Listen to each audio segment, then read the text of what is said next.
사도 바울은 지난 본문부터 계속해서 예루살렘 방문에 대한 간증을 이어가고 있습니다. 사도행전의 기록에 의하면 사도 바울은 모두 5번 예루살렘을 방문했습니다. 첫 번째 방문은 지난 본문이죠, 그죠? 회심한 지 3년 후에 베드로를 비롯한 사도들을 만나기 위해서 방문을 했고요. 두 번째 방문은 이 온 세상이 흉년이 들었어요. 그래서 예루살렘 교회가 먹을 것이 없어서 굉장히 고통을 받고 있었는데 사도 바울이 안디옥 교회에서 모금을 했습니다. 구제헌금을 모금해서 그것을 예루살렘 교회에 전달하기 위해서 두 번째 예루살렘 교회를 방문하게 되었습니다. 세 번째 방문은 예루살렘에서 첫 번째 기독교 총회가 열렸습니다. 그것을 예루살렘 총회, 예루살렘 공의회라고 하는데 그때 참석하기 위해서 또 예루살렘에 방문했고요. 네 번째 방문은 2차 전도여행 말미에, 그리고 다섯 번째 방문은 3차 전도여행을 마친 후에, 그렇게 5번 사도 바울은 예루살렘을 방문했다. 사도행전은 기록하고 있습니다. 자, 먼저 우리 1절 함께 했습니다. 14년 후에 내가 바나바와 함께 디도를 데리고 다시 예루살렘에 올라갔나니. 자, 바울이 회심한 해를 보통 AD 32년으로 말합니다. AD 32년에 바울이 회심했고, 그리고 3년 후에 첫 방문은 이루어졌고, 그로부터 14년 후, 그러면 AD 49년이 됩니다. 그런데 이 AD 49년에는 특별한 행사가 있었는데, 그 행사가 뭔가 하면 전국 각지의 교회 지도자들이 모여서 첫 예루살렘 총회를 이렇게 했습니다. 그래서 오늘 본문에 나오는 이 예루살렘 방문은 예루살렘 총회 때 사도 바울이 예루살렘을 방문한 그 이야기에 대해서 지금 기록하고 있는 것입니다. 자, 우리 본문을 보시면 바울은 바나바와 함께 디도를 데리고 예루살렘을 방문했다, 이렇게 말씀하고 있습니다. 여러분, 바나바는 구브로라는 섬 출신입니다. 또 유대인입니다. 그리고 그의 본명은 요셉입니다. 바나바는 헬라식 이름이죠, 그죠? 자, 참고로 여러분, 바울의 본명은 뭘까요? 사울이에요. 사울이 바울의 본명이고, 바울은 사울의 헬라식 발음이에요. 여러분, 그리고 베드로의 본명이 뭐죠? 시몬입니다. 근데 우리 시몬보다 뭘 잘 알고 있죠? 베드로라는 헬라식 이름을 잘 알고 있습니다. 왜 그런가 하면 베드로라는 이름을 누가 붙이셨어요? 우리 예수님께서 붙여주셨기 때문에 우리가 시몬이라는 이름보다는 베드로라는 이름을 많이 사용하죠, 그죠? 자, 우리 사도행전의 기록을 보면 이 바나바는 예수님을 믿고 난 후에 자기의 밭을 팔아요. 자기의 밭을 팔아서 그것을 교회에 헌금하고 그 헌금으로 가난한 이웃을 돕게 했다, 이렇게 기록하고 있습니다. 그러면서 성경이 이 바나바를 평가를 하는데 어떻게 평가를 하는가 하면 바나바는 착한 사람이요 성령과 믿음이 충만한 사람이라 이에 큰 무리가 죽게 더해지더라, 이렇게 증언하고 있습니다. 여러분, 큰 무리가 죽게 더해진다는 말은 뭔가 하면 많은 사람들이 바나바로 인해서 예수를 믿었다는 말이에요. 그런데 무엇 때문에 많은 사람들이 바나바로 말미암아 예수를 믿게 되었는가 하면 첫 번째는 바나바가 착했기 때문이고, 두 번째는 성령 충만했기 때문이고, 세 번째는 말씀 충만했기 때문이라는 거예요. 그래서 우리로 인해서 복음이 널리 전파되게 하기 위해서는 첫 번째 우리가 착하게 살아야 돼요, 여러분. 그리고 두 번째는 성령 충만해야 되고요. 세 번째는 말씀 충만해야 돼요. 자, 이러한 바나바가 바울과 어떤 인연을 맺게 되었는데, 여러분, 이 바나바가 바울을 처음 만난 것은 지난 본문이에요. 예수님을 영접하고 3년 후에 바울이 예루살렘을 방문했는데, 근데 그때 사도들이 이 바울을 피했어요. 왜 피했는가 하면 바울은 교회를 심히 박해하던 소문난 유대교 열성분자였기 때문에 그래요. 그래서 두려워서 바울이 찾아와도 선뜻 만나주지 못하고 피했던 거예요. 여러분, 생각해 보시기 바랍니다. 여러분, 교회를 참멸하기 위해서 공문을 받아가지고 다메섹으로 가던 그런 사람이었습니다. 예루살렘에 있는 유대인을 없애는 것만으로 만족하지 못하고 저 이방 땅에 있는 유대인들까지 다 잔멸하려고 그렇게 공문을 받아서 그렇게 교회를 핍박하던 그런 사람이었습니다. 이런 사람이 예수를 믿을 것이라고 누가 상상이라도 했겠습니까? 그래서 사도 바울이 예루살렘을 방문하자 사도들이 피했던 거예요. 그때 바나바가 나섭니다. 바나바가 나서서 바울을 보증해 줍니다. 그래서 바나바로 인해서 바울이 사도로 인정받게 되고 사도들과 교제하게 된 거죠. 그리고 이 바나바는 그에 그치지 않고 이 안디옥 교회에서 목회를 할 때 바울을 초빙합니다. 초빙해서 성도들을 가르치게 했고요. 그리고 안디옥 교회의 파송을 받아서 사도 바울과 함께 1차 전도 여행을 떠나기로 했습니다. 여러분, 이 바울에게 있어서 이 바나바는 은인과도 같아요. 은인이에요. 그래서 이 바나바는 바울의 보증인이자 그리고 바울과 함께 전도 여행을 한 동력자로서 그리고 안디옥 교회의 대표로서 예루살렘 총회에 참석하게 된 것입니다. 그리고 또 한 사람 디도가 있죠. 그죠? 이 디도는 유대인이 아니라 헬라 사람입니다. 바울로부터 복음을 전해받고 바울의 제자가 된 이방인 성도예요. 이방인 성도. 그래서 바울이 이방인 성도인 이 디도를 예루살렘 총회에 데려간 이유는 뭔가 하면 할례 받지 않은 이방인도 믿음으로 구원을 받는다. 이것을 증명하기 위해서 증인으로 데려간 것입니다. 자, 정리하자면 바울이 바나바와 디도를 대동해서 예루살렘 교회를 또 예루살렘 총회에 참석한 이유는 뭔가 하면 문제는 자신의 사도직을 견고하게 하기 위해서고 두 번째는 자신이 전한 이방인들에게 전한 복음이 모든 이 교회 지도자들이 모인 이 대표 회의에서 공식적으로 인정받기 위해서 그래서 기독교의 기본 교리를 확실하게 규정하기 위해서 이렇게 바나바와 디도를 데리고 예루살렘을 방문하게 된 것입니다. 그리고 또 한 가지 이유가 있는데 그건 뭔가 하면 다른 복음을 전하는 거짓 형제들인 율법주의자들을 교회에서 몰아내기 위해서 그렇게 한 것입니다. 그들이 계속해서 교회에 있는 한 복음은 계속 해방될 것이기 때문에 확실한 기독교 교리를 정립해서 그 교리를 벗어난 가르침을 더 이상 교회에서 가르치지 못하도록 하기 위해서 이렇게 예루살렘을 방문한 것입니다. 그런데 여러분, 우리가 이 본문에서 특별히 주목해야 될 것이 있습니다. 그건 뭔가 하면 지금 바울이 자기가 전한 복음의 정당성을 확보하기 위해서 어떤 방법을 사용했는가 하면 교회로부터 공인받는 방법을 사용했다는 것입니다. 여러분, 이것이 왜 이렇게 중요한가 하면 우리가 앞부분에서 계속해서 읽은 내용이 뭡니까? 바울은 자기가 받은 복음 그리고 자기가 사도된 것은 사람에게 배운 것도 아니고 사람으로부터 임명된 것도 아니라고 강조하고 또 강조했지 않습니까? 하나님으로부터 예수님으로부터 직접 임명받고 직접 가르침을 받았다 이렇게 강조했습니다. 그런데 이 말은 뭘 뜻하는가 하면 자신의 신앙과 직분은 교회 공동체로부터 배운 것도 아니고 교회 공동체로부터 임명된 것도 아니라는 말이에요. 같은 말입니다. 그런데 그럴지라도 오늘 본문은 사도 바울도 그렇게 복음을 영접한 사도 바울도 예수 그리스도의 몸된 교회의 일원으로서 교회의 권위 아래 있음을 인정한 것이라는 거죠. 지금 그걸 말하고 있는 것입니다. 여러분, 다시 말해서 교회를 떠난 성도는 존재할 수 없다. 그것에 대해서 확실하게 못 박은 것이 바로 지금 오늘 본문입니다. 예수를 믿는 사람이라면 누구라도 교회에 소속되어야 된다는 거죠. 성도라면 그리스도의 몸된 지체로서 반드시 교회의 권위 아래 있어야 됩니다.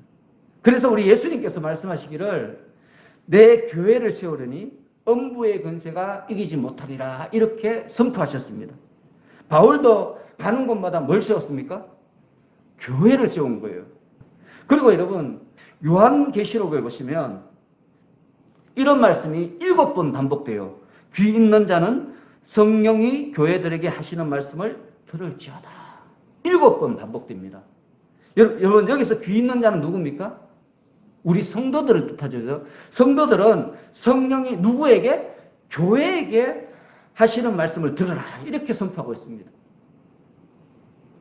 여러분, 그러므로 결코 우리는 교회를 떠나서는 안 됩니다.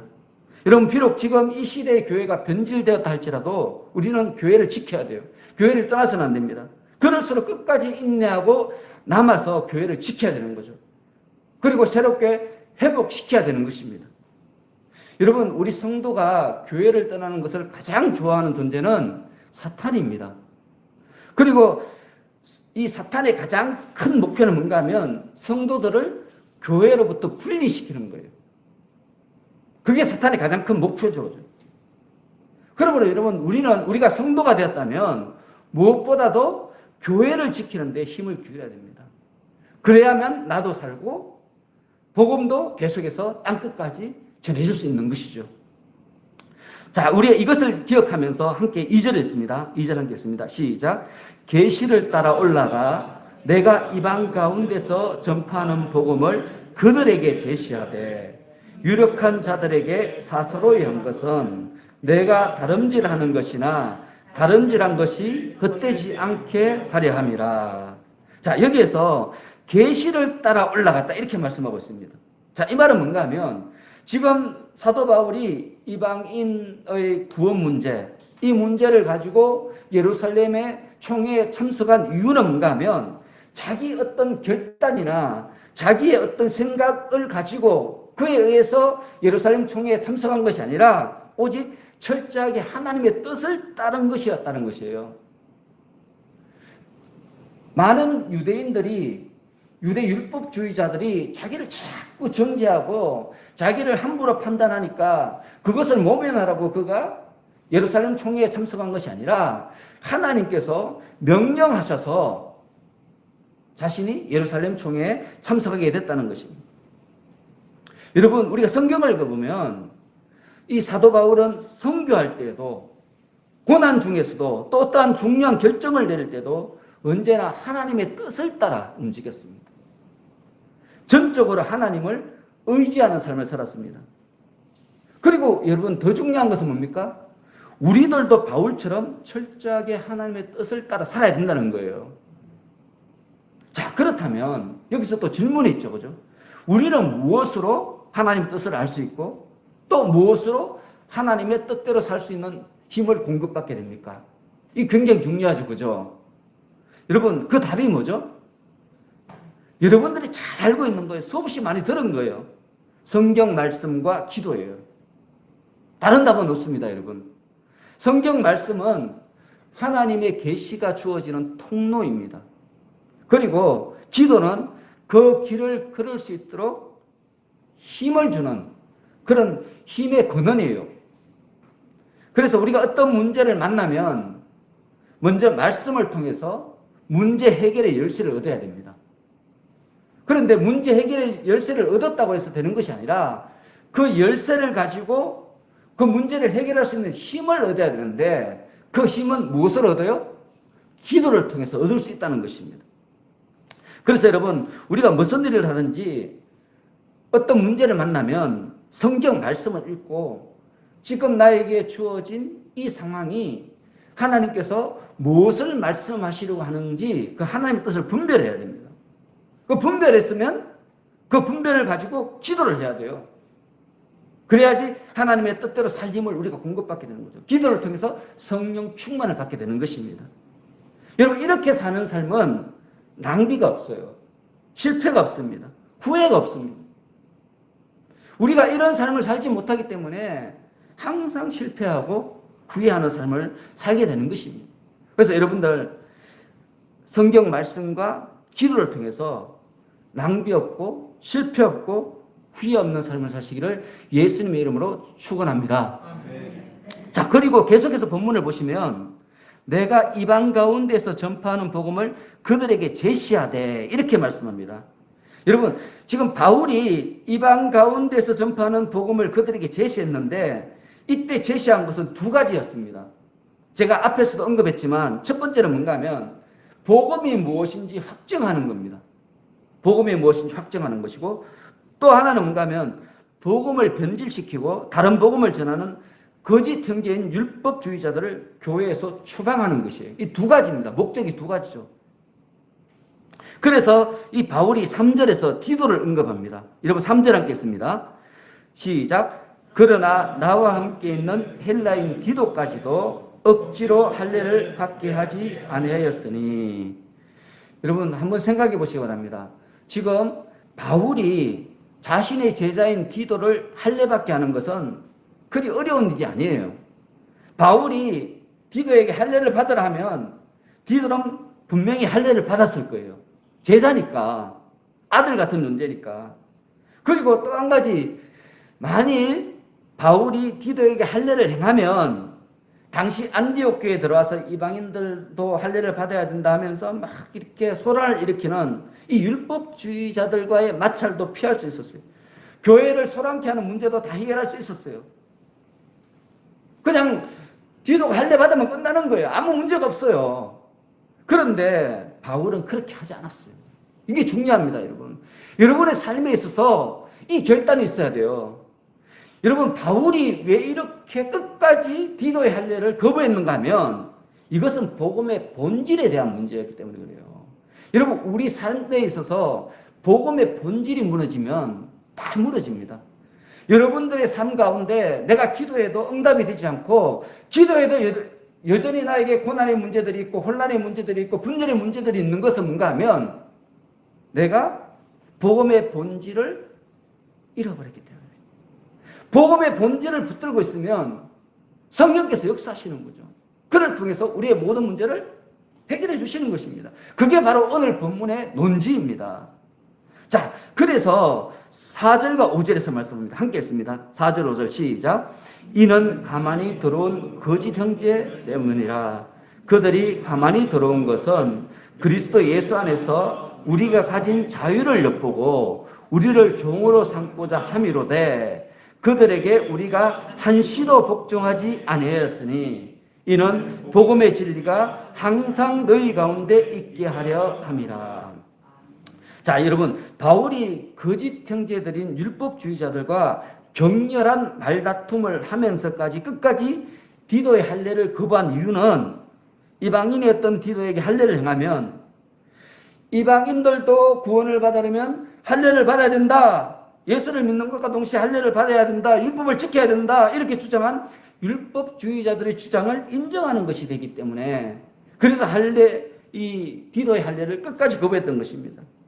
여러분, 만일 그들의 주장을 인정하게 되면 어떤 현상이 일어나는가 하면 유대인이든 헬라인이든 이방인이든 모든 성도들은 억지로라도 율법을 지켜야 되는 거예요, 이제. 이것은 뭔가 하면 예수님이 오시기 이전으로 돌아가는 거예요. 예수님의 십자가 대속을 무가치한 것으로 만들려는 사탄의 계략에 넘어가는 거예요. 여러분, 그만큼 디도의 할례가 중요한 문제였어요. 큰 문제였습니다. 그래서 바울은 필사적으로 디도의 할례를 반대하게 된 거예요. 여러분, 그리고 4절에 보시면 이 사람들, 이 거짓 형제들, 율법주의자들은 가만히 들어왔단 말이에요. 근데 가만히 들어왔다는 말을 2번 반복하고 있습니다. 이 굉장히 중요하죠. 중요하니까 가만히 들어왔다는 말을 2번이나 반복하는 거예요. 근데 이 가만히 들어왔다는 이 말은 무슨 뜻인가 하면 도둑처럼 훔치려고 몰래 들어왔다 이런 뜻이에요.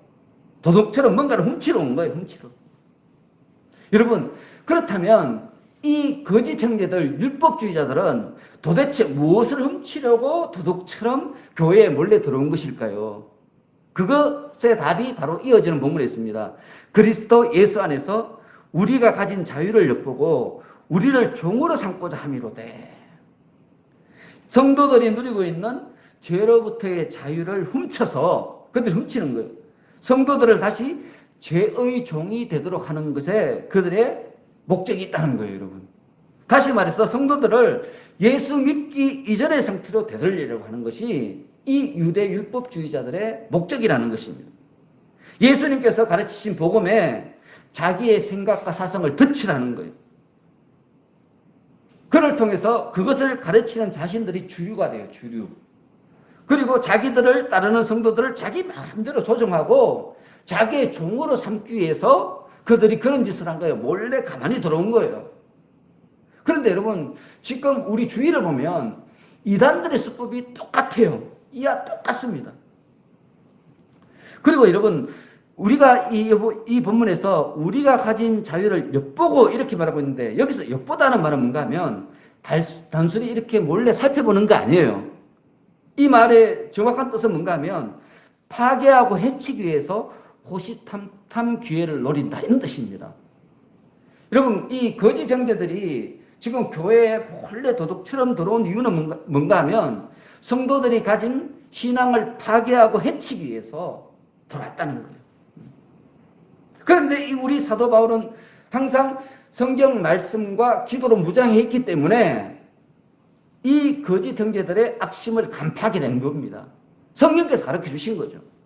그래서 디도에게 억지로 할례를 받지 않게 했고 단 한순간이라도 율법주의자들의 요구에 응하지 않았던 거예요. 여러분, 우리는 바울의 이러한 단호한 모습을 보면서 하나님의 뜻에 대하여 한 걸음 물러서서 세상 사상과 타협하라고 할 때 하나님의 뜻은 치명성을 입게 됐다. 그리고 변질된다. 그리고 사라지게 된다 하는 것을 깨닫게 되는 거죠. 여러분, 우리 속담에 개미 구멍 하나가 큰 제방둑을 무너뜨린다, 이런 말이 있죠. 그죠? 세상 사상에 대해서 조금만 양보를 해도 하나님의 뜻은 완전히 파괴된다는 거예요. 여러분, 이런 모습, 세상 사상과 타협이 얼마나 큰 부작용을 일으키는지에 대해서 우리가 성경을 읽어보면 너무 쉽게 그 사례를 찾을 수 있습니다. 너무 쉬워요, 여러분. 믿음의 조상인 아브라함, 이삭, 야곱, 다 세상 사상과 타협하다가 실패하고 넘어졌다가 다시 일어난 사람들입니다. 여러분, 그 사례가 얼마나 많은지 성경에 그 사례가 너무너무 많습니다. 그리고 이렇게 사례가 많다는 것은 뭡니까? 그만큼 우리 성도의 삶에는 세상 사상과의 타협의 유혹이 많다는 거예요. 세상 사상과 타협할 수 있는 그런 사건들이 우리 삶 가운데 너무너무 많이 일어난다는 거예요. 그래서 그런 것을 조심하라는 거죠. 성경이 우리에게 경고를 하는 것입니다. 여러분, 한편으로 이런 생각하잖아요. 야, 내가 믿음만 좋으면 괜찮아. 내가 진짜 하나님을 잘 믿으면 뭐 웬만한 타협하고 용서해주고 이해해주는 것 괜찮아.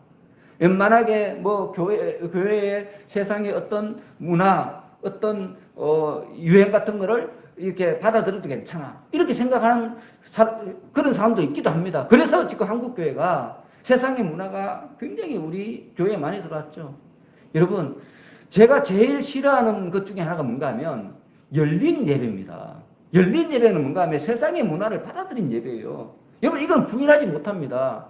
여러분, 세상의 문화와 타협한 예배가 진정한 예배다. 그게 이 시대를 대변하는 예배다 하는 것은 참 안타까운 일입니다. 여러분, 예배는요, 오직 하나님께만 드리는 예배예요. 우리 예배는 세상에 드리는 예배가 아니고요, 세상에게 보여주기 위한 예배가 아니고 오직 하나님께 올려드리는 예배죠. 그리고 이 예배는 하나님께서 원하시는 방법으로 드리는 예배가 돼야 돼요. 우리가 드리고 싶은 그런 생각으로, 모습으로 우리가 하고 싶은 대로 하나님께 올려드리는 예배가 아니라 하나님께서 원하시는 예배, 하나님께서 받으시고자 하시는 예배를 우리가 올려드려야지 그것이 진정한 예배가 되는 거죠. 그렇지 않겠습니까? 여러분, 만일 그게 아니라면 우리가 성경을 배울 필요가 뭐 있습니까? 그냥 우리 마음대로, 우리가 하나님 사랑하니까 우리가 마음대로 예배를 드리면 되지. 우리가 하고 싶은 대로 하면 되지. 그런데 우리 예수님께서 우리에게 율법을 주셨어요. 그건 뭡니까? 예수님께서 가르치신 대로 살라는 거예요. 너희들이 죄로부터 자유함을 얻었지만 그러나 너희들의 삶에는 예수 그리스도의 가르침이 근본이 되어야 한다는 것입니다. 그게 되지 않으면 너희는 구원받은 성도가 아니라는 것이죠. 여러분, 우리가 성경을 읽어보면 이런 세상 사상과 타협해서 실패한 사람들의 많은 모습, 그 중에서 단적인 한 예를 우리가 살펴본다면 남유다왕 여호사밧을 우리가 비유로 들 수 있습니다. 여러분, 이 여호사밧은요, 대단한 사람이에요. 얼마나 대단한가 하면 히스기야, 요시야와 함께 유다의 3대 선왕으로 인정되는 사람이에요. 유다 왕 중에서 굉장히 선한 왕 중에 한 사람이라는 것입니다. 이 여호사밧은 그의 아버지 아사에 이어서 하나님을 온전히 섬겼던 유다의 얼마 안 되는 선한 왕 중에 한 사람이었어요. 그런데 이 사람에게 약점이 있었어요. 매우 큰 약점이 있었어요. 그게 뭔가 하면 타협에 능한 거예요. 타협을 하는 거예요. 타협. 여러분, 이 사람은 하나님을 잘 섬겼어요. 그런데 동시에 뭘 했는가 하면 국익을 위한다는 명목으로 하나님을 떠나 북이스라엘 왕 아합과 교제를 해놨어요. 하나님을 섬기면서 하나님을 대적하는 사람과 친하게 지낸 거예요. 국익을 위한다는 명목으로. 그리고 하나님을 섬기면서 동시에 뭘 했는가 하면 우상 숭배의 온상이었던 산당을 제거하지 않았습니다. 그대로 남겨두었어요. 타협하는 거죠. 타협. 여러분, 이 사람은 하나님을 섬기면서도 세상의 사상과 적당히 타협하며 무려 25년간 남유다를 통치했습니다. 그런데 여러분, 그 결과는 굉장히 끔찍했습니다. 이 사람은 선왕이었는데 세상 사상과 타협하면서 25년을 사니까 그 결과가 아주 끔찍한 결과가 나타났다는 거예요. 여러분, 이분이 돌아가시고 난 뒤에 그 아들이 왕이 됐는데 그 아들 이름이 요람입니다. 이 요람은요, 하나님을 떠나서 유다 여러 산에 산당을 세웠어요. 여러분, 산당을 유지하는 것이 아니라 직접 자기가 산당을 세워요. 백성들에게 음행하게 하고 우상숭배에 빠지게 만들었습니다. 그리고 이 요람은요, 바알 숭배자인 북이스라엘 아합과 이세벨의 딸 아달랴를 왕비로 삼습니다. 여러분, 이 아달랴 때문에 이 유대의 왕 계보가 끝날 수도 있었어요. 그런 위기까지 몰렸습니다. 또 이 사람은요, 자기의 6 형제를 남김없이 죽였어요. 신하들도 막 살해했어요. 말로 다 할 수 없는 악행을 저지른 왕으로 이렇게 기록되었습니다. 여러분, 여호사밧이 선한 왕이었는데 그럼에도 이분이 세상 사상과 타협하니까 그것을 보고 자란 그의 아들 때에 이르러서는 남유다 전역에 온 나라에 하나님의 뜻이 완전하게 사라지게 되는 비극이 일어나게 된 것이라는 말씀입니다. 성경이 우리에게 그걸 말하고 있는 거죠. 여러분, 우리가 복음을 무엇보다도 철저히 지켜야 되는 이유가 바로 여기에 있습니다. 어떤 순간에도 다른 복음, 세상 사상과 타협하지 않고 진리를 위해서 목숨까지도 걸어야 되는 이유가 바로 여기 있는 거예요. 우리 믿음의 선배들이 그래서 목숨까지 걸면서까지 순교하면서까지 복음의 순수성을 지키기 위해서 힘썼던 것이고요. 오늘 본문의 사도 바울도 그렇게 핍박받고 저주받으면서도까지도 끝까지 디도에게 할례를 시키지 않았던 거예요. 복음의 정통성을 유지하기 위해서 힘쓰고 애썼던 그런 것입니다. 여러분, 우리가 이런 바울처럼 복음의 순수성을 잘 지키면 그때 우리 자녀들이 복음 안에 거하게 되는 거예요. 그리고 나뿐만 아니라 우리 자녀들도 복음 안에서 참된 자유와 생명을 누릴 수 있게 되는 것입니다. 여러분, 오늘 본문에서 사도 바울 우리에게 단호하게 증언합니다. 그들에게 우리가 한시도 복종하지 아니하였으니 이는 복음의 진리가 항상 너희 가운데 있게 하려 함이라. 여러분, 복음의 진리가 우리 가운데 항상 함께 하기 위해서 우리는 뭘 해야 돼요? 한순간도 한시도 다른 복음에 복종하지 말아야 된다는 거예요. 다른 복음에 우리가 한시도 몸을 담아서는 안 된다는 것입니다. 예수 그리스도의 가르침 이외의 세상 사상에 우리의 몸을 한시도 의지해서는 안 된다는 거예요. 그렇게 해야만 복음의 진리가 항상 이 땅 가운데 있게 된다는 것입니다. 여러분, 오늘 여러분들도 이 고백의 주인공이 되시기를 부탁드립니다. 여러분, 이렇게 할 때 여러분 자신과 여러분 가정 그리고 여러분 자녀들이 죄의 사망에서 건져나는 놀라운 일이 일어나게 되는 거예요. 이러한 삶을 사는 사람만이 복음으로 복음화된 복음의 일꾼이 될 수 있는 것입니다. 여러분, 오늘 사도 바울이 우리에게 말씀합니다. 하나님께서 나에게 주신 구원, 하나님께서 나에게 주신 직분, 이 모든 것은 사람이 준 것도 아니고 사람이 임명한 것도 아니지만 그럼에도 불구하고 우리의 모든 신앙의 경륜은 하나님의 교회를 통해서 이루어져야 되고 하나님의 교회를 통해서 배워야 되고 하나님의 교회를 통해서 우리의 신앙이 정립되어야 되고 하나님의 교회를 통해서 이 땅의 복음이 땅끝까지 전해져야 된다. 그래서 여러분 우리 성경을 읽어보면 교회라는 말을 가장 많이 사용하는 분이 누군가 하면 사도 바울입니다. 사도 바울은 자신이 교회로부터 복음을 전해받은 것도 아니고 교회로부터 사도직을 임명받은 것도 아니지만 그럼에도 불구하고 자신은 예수 그리스도의 몸인 교회를 인정하고 그 안에 있을 때에만 신앙을 지킬 수 있음을 선명했던 것입니다. 그래서 여러분 우리가 이제 또 한 주간을 살아가야 되잖아요. 이 한 주간을 살아갈 때 정말 나는 하나님의 교회를 위해서 무슨 일을 하고 있는지, 지금 이 땅 가운데 하나님의 교회가 고난받고 저주받고 또 조롱도 받고 이런 위치에 있지 않습니까? 근데 그럼에도 불구하고 나는 내 마음에 아무렇지도 않은 그런 모습을 갖고 있지 않은지 여러분 생각해 보시기 바랍니다. 여러분 자녀가 세상으로부터 막 조롱받고 여러분 부모가 세상으로부터 막 조롱받고 저주받고 그러면 여러분 마음이 어떻습니까?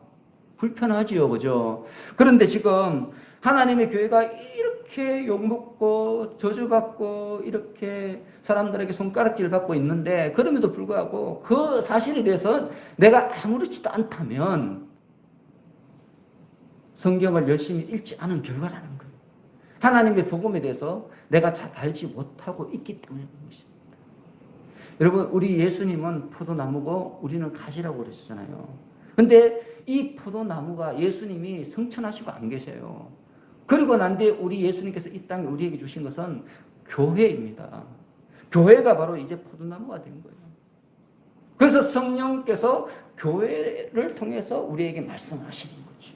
그래서 우리 성도들은 교회의 접붙임을 받고 있어야 돼요. 그래야 여러분들이 믿음을 유지할 수 있고 하나님께서 부르시는 그날까지 믿음을 지킬 수 있는 것입니다. 그래서 오늘 이 말씀을 통해서 한 주간 살아갈 때 복음 진리를 수호하되 하나님의 교회를 더욱 깊이 사랑하고 교회를 위해서 기도하시는 여러분들 되시기를 예수님의 이름으로 축원합니다. 자, 기도하겠습니다. 하나님 아버지, 사도 바울은 복음을 위해 늘 스스로를 겸손의 자리에 세웠습니다. 그리고 성도의 부르심의 다양성과 또 각각의 사명에 대한 인정이 소중함을 늘 가슴에 품고 살았습니다. 그러나 복음이 왜곡될 수 있는 일에는 생명을 거는 그런 모습으로 당함을 보였습니다. 하나님, 저희들도 겸손하되 사랑하고 섬기되 복음을 왜곡하는 자들에게 대해서는 사도 바울과 같은 열정을 품고 진리를 지키는 자들이 될 수 있도록 함께 하시고 인도하여 주옵소서. 하나님, 우리의 삶이 복음의 진리를 수호하고 하나님의 교회를 지키는 그런 삶이 될 수 있도록 주님께서 늘 함께하여 주옵소서. 예수님의 이름으로 기도합니다.